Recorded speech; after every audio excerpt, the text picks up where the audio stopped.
BFR, Rafo Jingo, my people, follow who no road. His Excellency Simon Ekpa Njoku, na him they carry us enter Biafra.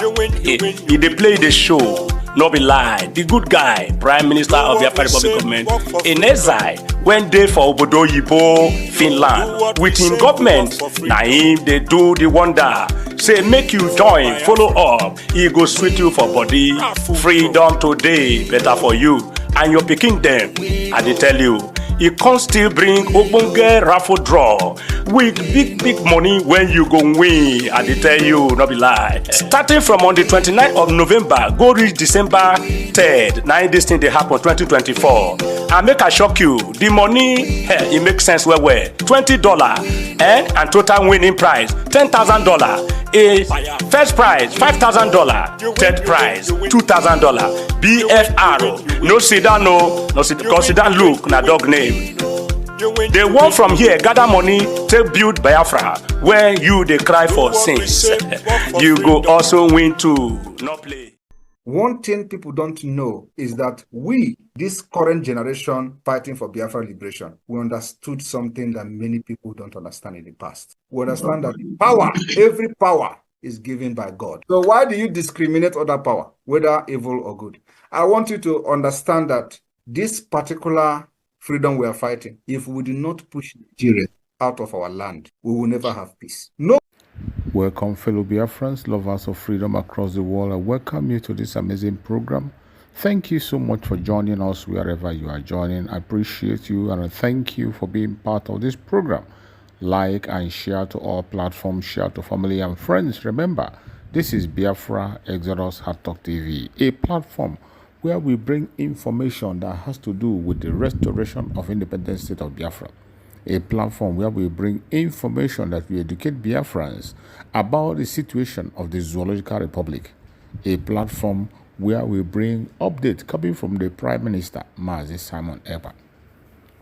Fellow Biafrans, I welcome you once again. As you all know, the restoration of independent state of Biafra is drawing very close. The convention is going to commence from 29th of this month up until 3rd of next month as planned. And I bet you must be very prepared for what is coming. As the Biafrans face the trial time and preparation for the restoration of independent state of Biafra, every eye is on Biafra, all eyes on Finland. I want to share with you what is happening in the conventional media. They have started their propaganda, they have started their blackmail. They forgot what is right to do and they are doing the wrong thing. They have started their debates on our Prime Minister Mazi Simon Ekpa and the restoration of Biafra. And I want to share with you one of those debates in their conventional media for you to understand and see the evil of the zoo. They will never change. That is why we must get out of the zoo. Let us watch and hear what they have to say on their own studio on the conventional media in Nigeria. Let's watch. Because he has deviated from the rules of engagement and the foundation of and modus operandi of IPOB, to the extent that that organization became a group that is despised by some people owing to his activities. IPOB was, and I also want to state here that IPOB did a very good job in the last, I think about 3 or 4 weeks ago, when they did a kind of reorganization and pushing an agenda that is different from what Simon was pushing, and having a constructive engagement and pushing out narratives that this is an organization properly structured, properly organized for a goal that is known to Nigerians and the world at large. So at that moment, something told me that, look, it is almost imminent that they would have to shut in Simon to give that organization the kind of image that he should have. And so I was not surprised yesterday, even hours after we talked about him that he was picked. But that of the defense headquarters is just a probability. And I was even surprised that after the Finnish government picked him up was when DHQ now said they were thinking. So it was not even in their plan to even move for extradition. So that means upon his arrest yesterday, that was when it dawned on them that they should ask for using the Interpol. But they said something about his extradition when he first issued an invitation to Nigerian government to come attend the November 29 referendum or conference or summit he is planning to organize in Finland. You see, what I'm saying is, that statement, if you read through the statement, you'll see that there was no allusion to the fact that there was a plan that had been stepped up before his arrest. So it's like, after his arrest, they are now moving for extradition. Okay. And which the Finnish government may not be favorably disposed to. All right. Okay. Sorry about that. I was trying to see if we can establish contact with Dixon Omodiale and Ajibola Ayola. Okay, how about Ajibola Ayola? Oh, unfortunately, we have a network problem there. Well, Ajibola is a criminologist, social scientist, political critic, and sociologist as well. I would have loved to hear his take on all of this, but let's stay with our studio guest. Now, Mr. Fanimo, you say it's quite interesting to say something about how you expected the DHQ to have said something earlier. Why wait until when the Finnish government arrests Simon Ekpa before they now talk about his extradition and all that? Now you know about the story surrounding Nnamdi Kanu, his rendition, his abduction from Kenya, and how he was pulled back into the country, and the dust that have been raising. Now, are you not saying that there is no right for someone to be a prime minister in exile, government in exile? Are you saying that for him to have gone ahead to have or proclaim himself to be the prime minister of Biafra in exile is something wrong? There's nothing wrong in anybody calling himself any name. It is his right to call himself a name. But where is the government is subsistence over? So it's just normal. For me, I can call myself president. Okay. I can call myself minister. In the South, there are names that are like major, colonel, minister. Nobody has arrested anybody. All of us know that these are military ranks. But they call themselves by that name.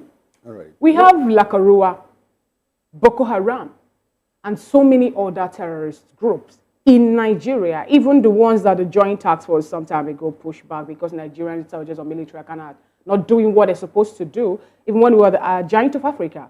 Now, why is it that the defense headquarters in general now cannot rein in those people whose activity is already known that they are perpetuating? They are causing havoc in Nigeria, even to the point that an individual is collecting tax in Benue State, 150 million from farmers and all that, so they can move around. Why is it that they couldn't do anything in making sure that those terrorist groups are being capped? Why being happy over a single man, Simon Ekpa?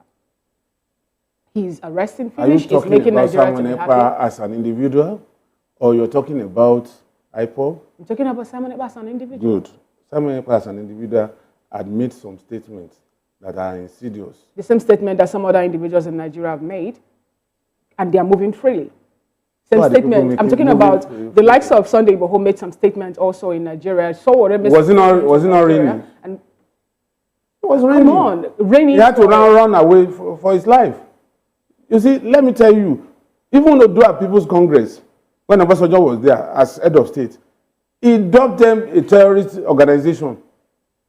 You see, when people agitate, when people come up with certain things that are not comfortable in government circle, they are not comfortable about, they want to label them. You understand? So it's not novel that a group is labeled as terrorist group. Obasanjo, as civilian president, is from Yoruba extraction. And he also named a group in Yoruba land as terrorist organization. At a point, they rounded up Gani Adams, beaten up and almost killed. You understand? So what I'm saying is, over the years, Odua People's Congress transformed to an organization that they were extricated from being dubbed a terrorist group. Today, with the events coming up in the last 3 weeks, like I said, now government would shift its attention on calling IPOB a terrorist organization, because it's now becoming a well-organized and forward-looking organization.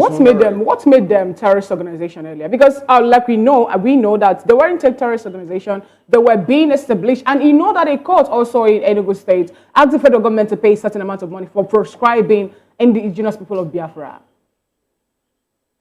We have some Nigerians in their homes. Thank God when they're talking about Simon Ekpa, how the police in Finland arrested him. There's no cachet of arms in his house. We're talking about individuals in Nigeria that we saw arms in their own homes, and let me tell you, we have to separate Simon Ekpa's activities from IPOB, except you want to say that everything Simon Ekpa had been doing has the blessing of IPOB. Sorry, Mr. Fanimo. I think what Fina, you asked Fina a question. Are we talking about Simon Ekpa? Are we talking about IPOB? Yes. And he said about Simon Ekpa. Yeah. Now, Fina is saying that Simon Ekpa is one individual. That's what I'm saying. Who government is looking for. Now, she also said that certain people in other places like Sunday Boho, probably she didn't mention people like Sheikh Gumi, who have, hobnobbed with terrorists, says he knows where they live. People have made comments like, if I don't win this election, monkey and baboon will be soaked in blood. I will make this country ungovernable. Now, those people, the government doesn't look in that direction. Now she's saying, why is the government very particular about Simon Ekpa? I think that's what she meant. Anyway, there's a lot to talk about. I understand that Mr. Ayola has joined the conversation. Mr. Ayola, welcome to VOP this morning, and good morning once again. All right. Yes, we can hear you. We can hear you. Good morning, and thanks for joining us. Now, we're talking about the news that broke yesterday that Simon Ekpa has been arrested by the Finland government. And he's been detained. He's answering questions bordering on terrorism and inciting social unrest in the southeastern part of Nigeria. Now, how do you think that his arrest and the continued detention of Nnamdi Kanu is going to affect the state of security or insecurity in the southeast? Again, the defense headquarters, the defense chief, that's Lieutenant General Christopher Musa, said that, look, that the plans are underway to bring him back to Nigeria to answer questions. Now, that's the normal process to extradite him. The same government, Nigerian government, the Nigerian state, rather than taking this route, illegally brought Nnamdi Kanu back to Nigeria. Is it that this track was not available? And why are they taking this track now? Why didn't they also rendition Simon Ekpa? And if they are taking this route, don't you think that the Nigerian state owes Nnamdi Kanu an apology after releasing him and paying him damages for incarcerating him, for kidnapping him, for bringing him back to Nigeria illegally? I'd like you to look at those separate questions and let us understand your take on them. Hello, Mr. Ayola, are you there? Well, we'd like for you to unmute your microphone so we can hear you. I'm here. Yes, we can hear you now. Go ahead. Did you hear my questions? I do. I hear all your questions. I hear. All right, sir, go ahead. Let me start first from, I don't want to bring in a tribal discussion to this, but first, permit me to say, Olori Mamaje, head is always head. Nigerian government, apologies. Nigerian government, they are so one-sided. Yes, let me put that. I'm on air and I will be sincere with you. You see, the issue of Samuel Ekpa or no Ekpa, this issue has been lingering for very far long time ago, even before we are mature to this extent. I think we are some of us are students of history. What has been the issue that led late Ojukwu, what are the quests? You know, what are the demands that led that man to what he was questioned for, that led to this Biafra 15? Give or take, we all know what play out. The same thing, this Wazirike rap, Wazirike, his own era too, before now led to this Nnamdi Kanu. So in a nutshell, this agitation will be coming up time. If Nigeria as a head fail to balance equation, now they should extradite him back to Nigeria, this or that. Have you been able to ask yourself, what is the cause of this agitation? We want to go Biafra, we don't want to go Biafra, Arewa, Yoruba nation. You should ask yourself. This is not the first time in the whole world where people, okay now, like Wales, you understand, Scotland, all these people, this is not the, even in Barcelona, in Spain, Barcelona is trying, they want to break out of Spain. Do we have all these ups and downs? If you bring your house together, I don't think an average Nigerian want to face any issue of with this, all these ups and downs, and I have to be sincere with you. Okay. So if they should bring Samuel Ekpa back to Nigeria, only if Nigeria and Finland have this extradition treaty, let them ask themselves first. And extradition process is not something of a day or 2 days or 3 days. So that Nigerian government don't distract us. Okay. Let him face the terrorist charges wherever over there, and let Nigeria face the local issue. How can you make Nigeria better for Nigeria? Okay. How can you make Southeast secure? Okay, so you think, sorry to interrupt you at this point, so you think him facing the charges over there would be a lot more better than being brought back to Nigeria to answer 4 questions, because he's been accused of inciting violence here in Nigeria while, you know, sitting in his home in Finland. Would you prefer, as a criminologist, would you prefer that he be brought back or be tried over there in Finland? I prefer, the thing is, justice must prevail. Okay, let justice prevail. Let me allow you to answer the question. Back, hello, can you hear me? Go ahead, please. If extraditing him back is what we end all these incitement statements, insecurity in the Southeast, or what have you, let them do the process. At least we all know the process.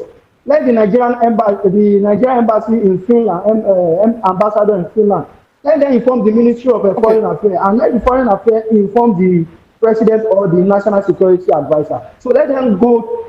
Here are 5 process. If that is what they feel can end this unrest in the Southeast, I'm good. Let them bring it on. If that will not end the agitation and the killing and the burning of property and houses in the Southeast and some parts of the country, then I don't see any issue bringing in. Okay, so it's either this or that. Then you don't have a. Okay, let me bring you back to the studio now, Mr. Fafanimo. It's not the first time that Simon Ekpa is being arrested. He was arrested sometime last year, and he was released the same day after questions were asked and everything. Now, this time around, we hear that he will be detained, and DHQ is excited that, look, extradition seems to be on the way. And with the way they're going about this, like my colleague pointed out, the difference between this and the Nnamdi Kanu incident, where he was renditioned, basically kidnapped and brought back. Do you think they've learned? Do you think Nigerian authorities have learned a lesson from the outcry as to how Nnamdi Kanu is still, being detained and not being able to hold on to anything really, because the courts have said, look, let this man go because of the way he was brought back, and are they trying to go about the extradition of Simon Ekpa the right way so they can detain him? That's on one side. The second side, do you think that if bringing Simon Ekpa back to Nigeria will facilitate the release of Nnamdi Kanu? The first question you asked is if government has learned a lesson from the outcry that greeted the rendition of Kanu. Well, of course, ab initio, as a person, this is my personal opinion, I didn't like the way he was kidnapped and brought to Nigeria. They would have explored the normal legal process if there was any reason for him to be brought back to Nigeria. You understand? So, to that extent, and his continued incarceration is not in any way the right thing to do right now. More so that the courts had freed him at one point or the other. And that's why most of the time when I intervene in Kanu's matter here, I feel he should have been released yesterday. Because one, for personal reasons, to his health, to his well-being, to psychological well-being, and his reconnection to his immediate family. Two, because he is also central to the peace process in the Southeast. Like it or not, there is no way Kanu will not be a game changer if he's released today. He has turned a hero that it will be difficult for anybody to tame him, to tame him or to taint what he believes in. Okay, but we also... But go ahead. That is to the extent of Kanu. Okay. But as for Simon became too belligerent, perhaps because of the freedom he has in Finland. I'm sure he wouldn't have done what he did if he were to be in Nigeria. He became belligerent, and tactically, at a point, there was no synergy between him and IPOB. And that tells me that IPOB did not ab initio support his own agenda. You see, Samuel Ekpa and Yusuf, the case of Kanu and Simon is like the case of Yusuf and Shekau. Boko Haram had been existing with Yusuf as the head, and nobody felt the impact of Boko Haram. They were in that forest, not Sambisa, in Borno, in Maiduguri, because Borno State government gave them that parcel of land. Yusuf was part of government at a point when he had gathered enough people to his side. He resigned from government and went to join his people in that place, and they were managing them until Yusuf was arrested and he was killed in detention. Shekau took over, and the thing became a big problem. That brings me to my next question. Now, do you think bringing or arresting or detaining Simon Ekpa will put a stop to the agitation? Will it in any way reduce or put a stop to the agitation in the Southeast? Now, before you respond to that, I would like us to also bear in mind that Simon Ekpa has his own, has those that are loyal to him. He has those that see eye to eye with his own ideologies and methods. Now, let's watch a video of one who calls himself Minister of Communication, Biafra, Minister of Communication, in exile as well. One starts to wonder who sent them on exile. Are they just not? I've always told you that you can become anything. Oh well, let's take a listen, and maybe Chukwuma will help us interpret. At the end.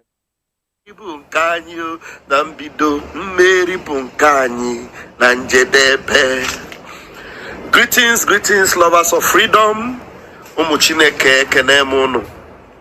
This should have been a live broadcast, but my device doesn't let me. I have to do a recording, and it is very, very important I do this.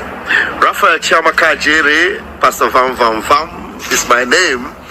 By the grace of God, I'm Deputy Minister of Communications, Biafra Republic Government in exile. And speaking from my office and my capacity as the Deputy Minister of Communications, I want to communicate with my Biafrans, my comrades, everyone that is in this with us together.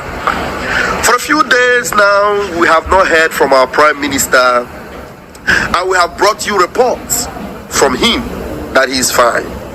We have told us he's on a national assignment, on a very important assignment, something that will keep him away for a short time.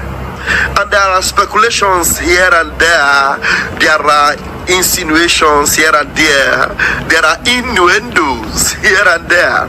This is not funny, but I want you to get serious with what I'm about to say.